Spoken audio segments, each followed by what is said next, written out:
Selamat siang semuanya. Perkenalkan, nama saya Oisya Shinta Yuhana, 1901001262 dari Prodi S1 Farmasi, Fakultas Farmasi dan Kesehatan, Institut Kesehatan Helvetia Medan. Kali ini saya akan membawakan materi perkuliahan yang berjudul tentang hormon yang dibimbing oleh Dr. Christian Dewangga Wijaya, Sarjana Kedokteran.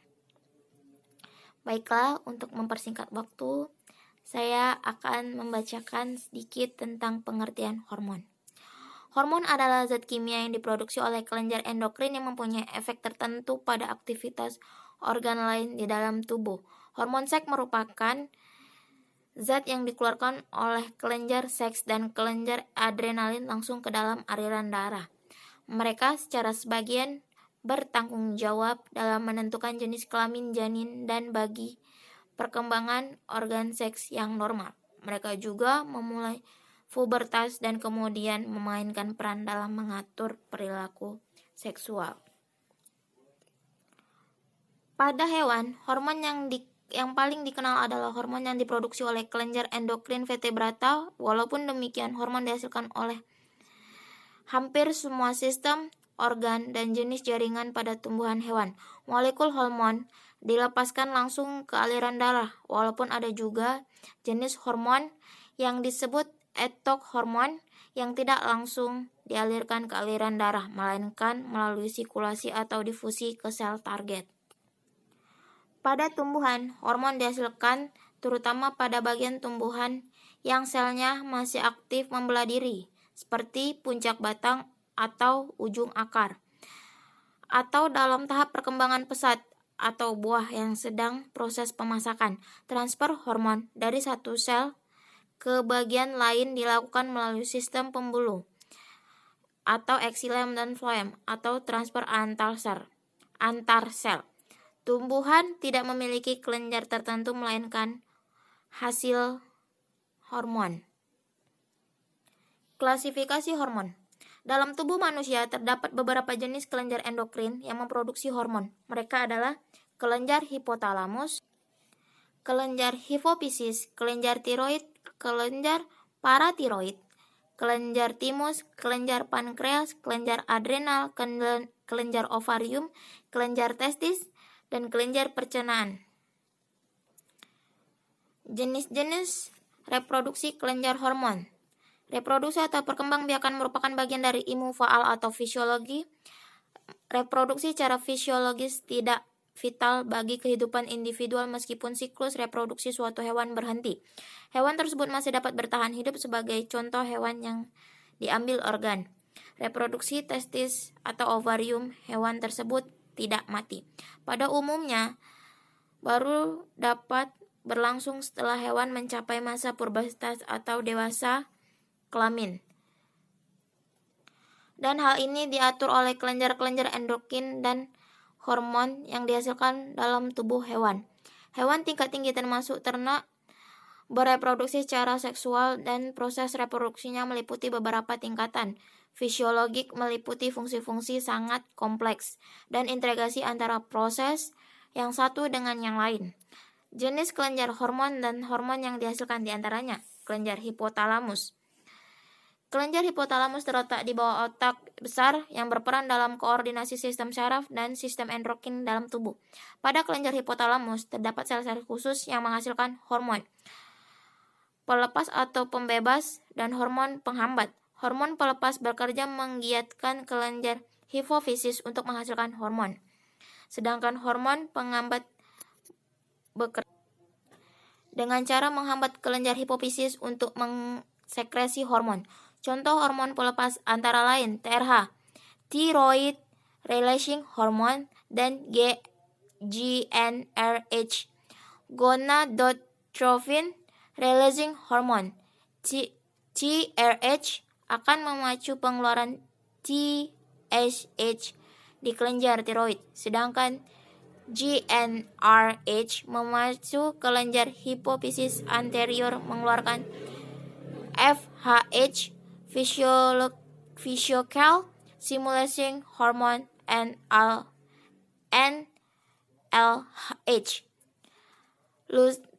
luteinizing hormone. Kelenjar hipofisis. Kelenjar hipofisis ini terletak pada lekungan tulang sela tursika di bagian tulang baji dan menghasilkan bermacam-macam hormon yang mengatur kegiatan lainnya. Kelenjar hipofisis dibagi menjadi 3 bagian, yaitu kelenjar hipofisis anterior, merupakan penghasil hormon yang paling beragam dan memengaruhi bermacam-macam organ. Hormon yang dihasilkan beserta fungsinya, yaitu 1. Hormon somatotroph, berfungsi untuk pertumbuhan sel dan anabolisme protein. 2. Homotiroid, TSH, mengontrol sekresi hormon oleh kelenjar tiroid. 3. Hormon antikortikotropik, ACTH, mengontrol sekresi beberapa hormon oleh korteks adrenal. 4. Follicle stimulating hormone atau FSH, pada wanita merangsang perkembangan folikel pada ovarium dan sekresi estrogen. Pada testis, menstimulasi testis untuk mengstimulasi sperma. 5. Luteinizing hormone atau LH, pada wanita bersama dengan estrogen menstimulasi ovulasi dan pembentukan progesteron oleh corpus luteum. Pada pria, menstimulasi sel-sel interstitial pada testis untuk perkembangan dan menghasilkan testosteron. 6. Prolaktin membantu kelahiran dan memelihara sekresi susu oleh kelenjar susu.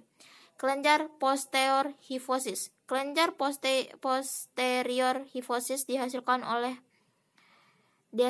beberapa fungsi beserta fungsinya, yaitu oksitosin, menstimulasi kontraksi otot polos pada rahim wanita setelah proses melahirkan. 2. Hormon ADH, menurunkan volume urin yang meningkatkan tekanan darah dengan cara menyempit pembuluh darah. Kelenjar intermediate hipofisis. Kelenjar intermediate hipofisis dihasilkan beserta fungsinya, yaitu 1.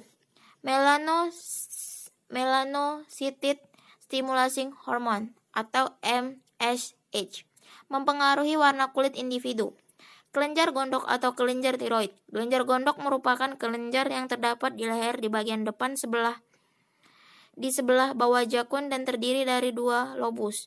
Kelenjar tiroid menghasilkan 2 macam hormon, yaitu tiroksin atau T4 dan triiodontironin T3. Hormon ini dibuat oleh folikel jaringan tiroid dari asam amino atau tiroksin yang mengandung yodium. Yodium secara aktif distimulasi oleh kelenjar tiroid dari darah sebab itu kekurangan yodium dalam makanan dalam jangka waktu lama mengakibatkan perbesaran kelenjar gondok hingga 15 kali hormon yang dihasilkan, yaitu tiroksin, berfungsi untuk mengatur metabolisme, pertumbuhan perkembangan, dan kegiatan sistem syaraf. Triiodontironin berfungsi mengatur metabolisme, pertumbuhan, perkembangan, dan kegiatan sistem saraf. Kalsitonin berfungsi untuk menurunkan kadar kalsium dalam darah dengan cara mempercepat absorpsi kalsium oleh tulang. Kelenjar anak gondok.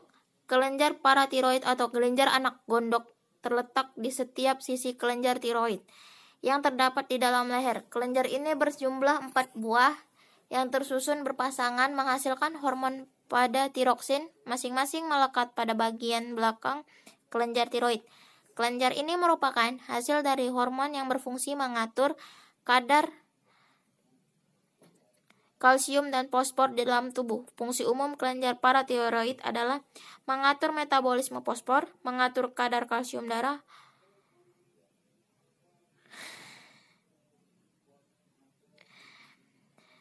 kelenjar timus. Kelenjar timus ini merupakan kelenjar yang menghasilkan hormon timosin yang berfungsi untuk merangsang limfosi, terletak di sepanjang rongga trakea di rongga dada bagian atas. Timus membesar sewaktu pubertas dan mengecil setelah dewasa. Kelenjar ini merupakan kelenjar penimbunan hormon somatrof atau hormon pertumbuhan dan setelah dewasa tidak berfungsi lagi. Kelenjar Langerhans atau kelenjar pankreas. Kelenjar pankreas merupakan sekelompok sel yang terletak pada pankreas sehingga dikenal dengan pulau-pulau Langerhans.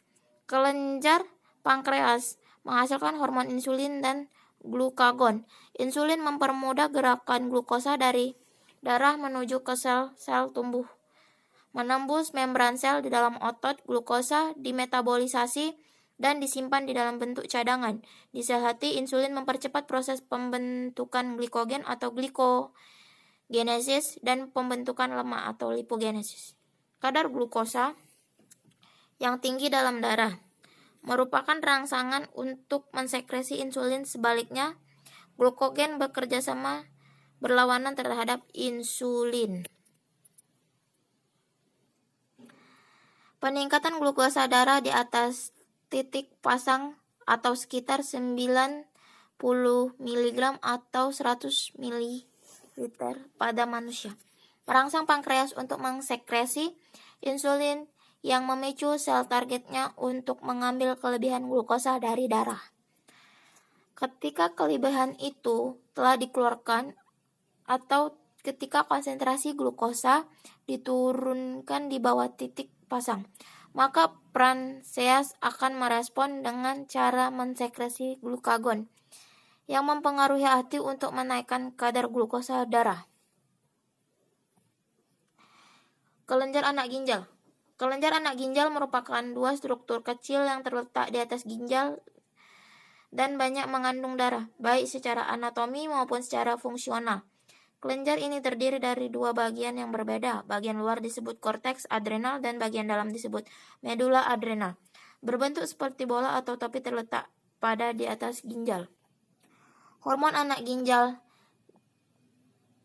dibagi menjadi beberapa bagian, yaitu bagian korteks adrenal, mineral bagian 1, bagian korteks adrenal. A. Mineral kortikoid. B. Glukortikoid. Berfungsi 1. Mengontrol metabolisme ion anorganik. 2. Mengontrol metabolisme glukosa. 3. Bagian medula adrenal berfungsi adrenalin atau epinefrin dan noradrenalin. Kedua hormon tersebut bekerja sama dalam hal berikut. A. Dilatasi bronkiolus. B. Vasokonstriksi pada arteri. C. Vasodilatasi pembuluh darah pada otak dan otot. D. Mengubah glikogen menjadi glikosa dalam hati. Gerak peristaltik. E. Bersama dengan insulin mengatur kadar gula darah. Kelenjar kelamin. 1. Ovarium. Merupakan kelenjar kelamin pada wanita yang berfungsi menghasilkan sel telur, hormon estrogen, dan hormon progesteron. Sekresi estrogen dihasilkan oleh folikel de Graaff dan dirangsang oleh FHS. Estrogen berfungsi menimbulkan dan mempertahankan tanda-tanda kelamin sekunder pada wanita. Misalnya, perkembangan pinggul, payudara, serta kulit menjadi halus. Progesteron dihasilkan oleh corpus luteum dan dirangsang oleh LH. Progesteron mempersiapkan dinding uterus agar dapat menerima sel telur yang sudah dibuahi. Testis. Testis merupakan mensekresi hormon testosteron yang berfungsi merangsang pematangan sperma atau spermatogenesis dan pembentukan tanda-tanda kelamin pria, misalnya pertumbuhan kumis, jakun, dan bulu dada dan membesarnya suara. Sekresi hormon tersebut dirangsang oleh ICTH yang dihasilkan oleh hipofisis bagian interior. Macam-macam penyakit akibat kelainan pada sistem hormon dapat dilihat di bawah ini, yaitu penyakit Addison. Terjadi karena sekresi berkurang dari glukotiroid. Hal ini terjadi karena misalnya kelenjar adrenal terkena infeksi yang disebabkan oleh antomium. Gejala-gejalanya berupa berkurangnya volume dan tekanan darah menurun, kadar Na dan volume air dalam cairan, hipoglikema, dan turunnya daya tahan tubuh terhadap stres sehingga penderita mudah menjadi shock dan terjadi kematian hanya karena stres kecil saja, misalnya flu atau kelaparan. Lesu mental dan fisik, sindrom Cushing. Kumpulan gejala-gejala penyakit yang disebabkan oleh sekresi berlebihan dari glikolikid seperti hormon adrenal, hormon hipofisis juga dapat disebabkan oleh pemberian obat-obatan kortikosteroid yang berlebihan.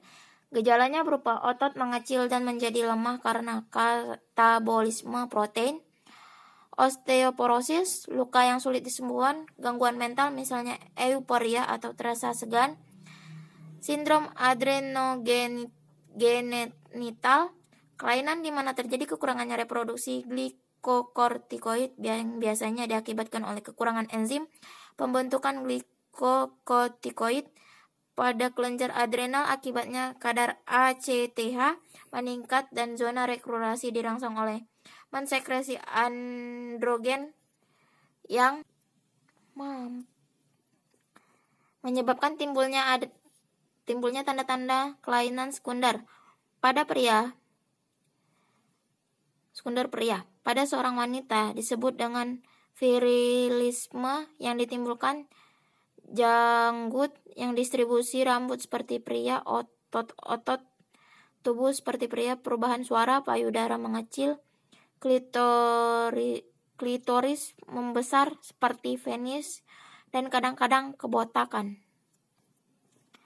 Pada pria di bawah ini umur timbul pubertas precox, yaitu timbulnya tanda-tanda kelamin sekunder di bawah umur. Pada pria dewasa, gejala-gejala di atas tertutup oleh tanda-tanda kelamin sekunder yang normal disebabkan oleh testosteron, tetapi bila timbul sekresi berlebihan dari estrogen dan progesteron, timbul tanda kelamin sekunder wanita antara lain yaitu gynecomastia atau payudara membesar seperti pada wanita, pheochromocytoma, tumor adrenal medula yang menyebabkan hipersekresi adrenalin dan noradrenalin dengan akibat sebagai berikut: basa metabolisme meningkat, glukosa darah meningkat, jantung berdebar, tekanan darah meninggi, berkurangnya fungsi saluran pencernaan, keringat pada telapak tangan, kesemuanya menyebabkan berat badan menurun dan tubuh lemah. Pengobatannya melalui operasi pembengkakan dari kelenjar tiroid yang menimbulkan pembenjolan pada leher bagian depan, menyebabkan struma, antara lain peradangan, tumor, ataupun defisiensi yodium. Pada defisiensi yodium, struma terjadi karena kadar T4 dan T3 menurun. Kadar TASH meningkat. Hal ini merangsang sel-sel filokel untuk hipertrofi dan hiperplasia. Diabetes mellitus atau DM adalah penyakit yang disebabkan oleh kelainan hormon yang mengakibatkan sel-sel dalam tubuh tidak dapat menyerap glukosa dari darah. Penyakit ini timbul darah tidak terdapat cukup insulin di dalam darah. Pada kedua hal tersebut, sel-sel tubuh tidak dapat cukup glukosa dari darah, sehingga kekurangan energi dan akhirnya terjadi pembengkakan cadangan lemak dan protein dalam tubuh. Sementara itu, sistem pencernaan tetap dapat menyerap glukosa dari makanan sehingga kadar glukosa dalam darah menjadi sangat tinggi dan akhirnya disekresi bersama urin. Penderita DM dapat meninggal karena penyakit yang dideritanya atau karena komplikasi yang ditimbulkan oleh penyakit ini. Misalnya penyakit ginjal, gangguan jantung, dan gangguan saraf. DM terdapat dua jenis tipe, yaitu DM tipe 1 atau insulin dependent, yaitu diabetes yang ditimbulkan akibat kerusakan dari sel-sel beta preax karena infeksi virus atau kerusakan gen adalah materi genetik yang membawa sifat-sifat yang diturunkan. Diabetes tipe 1 biasanya timbul sebelum penderita berusia 15 tahun. Penderita membutuhkan suplemen insulin yang diberikan dengan cara penyuntikan. DM tipe 2 timbul karena sel-sel tubuh tidak mampu bersekresi terhadap insulin walaupun sel-sel beta pankreas memproduksi cukup insulin. Penyakit ini disebabkan oleh menurun dan merupakan akibat kerusakan gen yang mengkode reseptor insulin pada sel. Biasanya DM tipe 2 bersosiasi dengan kegemukan dan baru timbul setelah penderita berusia 40 tahun. Penyakit ini dapat dikontrol dengan mengatur konsumsi gula dan mengurangi berat badan. Selain itu, dapat dianjurkan untuk mengurangi konsumsi lemak dan garam. Bagaimana cara mendeteksi diabetes? Gejala awal diabetes ini ialah penderita merasa lemas, tidak bertenaga, ingin makan yang manis, sering buang air kecil, dan mudah sekali merasa haus. Kombinasi dari gejala-gejala ini, serta di atas memiliki kerabat yang juga penderita diabetes, mengharuskan seseorang melakukan tes toleransi glukosa. Pada tes toleransi glukosa diharuskan minum larutan gula, kemudian kadar glukosanya diukur pada tiap interval waktu. Diabetes bukan satu-satunya penyakit yang ditimbulkan oleh insulin. Beberapa orang memiliki sel-sel beta pankreas yang terlalu aktif sehingga mensekresi terlalu banyak insulin ketika mereka mengkonsumsi gula. Selain akibatnya kadar glukosa dalam darah turun di bawah normal, kondisi ini disebut hipolisemia. Biasanya terjadi 2-4 jam setelah makan yang ditandai dengan rasa lapar, lemas, berkeringat, dan gelisah. Pada beberapa kasus, otak tidak dapat cukup glukosa sehingga penderita dapat menjadi pingsan, koma, bahkan meninggal. Hipoglisemia tidak lazim ditemukan, kebanyakan dapat dikontrol dengan meningkatkan frekuensi makanan yang lebih sering dan dalam jumlah kecil. Hipotiroidea. Keadaan ini di mana terjadi kekurangan hormon tiroid. Bila terjadi pada masa bayi dan anak-anak, hipotiroidea menimbulkan kretisme, yaitu tubuh menjadi pendek karena pertumbuhan tulang dan otot tersumbat, disertai kemunduran mental karena sel-sel otak kurang berkembang. Hipertiroidea. Keadaan ini di mana hormon tiroid disekresi melebihi kadar normal. Gejala-gejalanya berupa berat badan menurun, gemetaran, berkeringat, nafsu makan besar, jantung berdebar, dan MBR meningkat melebihi 20-100. Hipertiroidea paling sering terdapat pada penyakit Graves, suatu penyakit autoimun di mana terbentuk antibodi atau thyroid stimulating antibody TS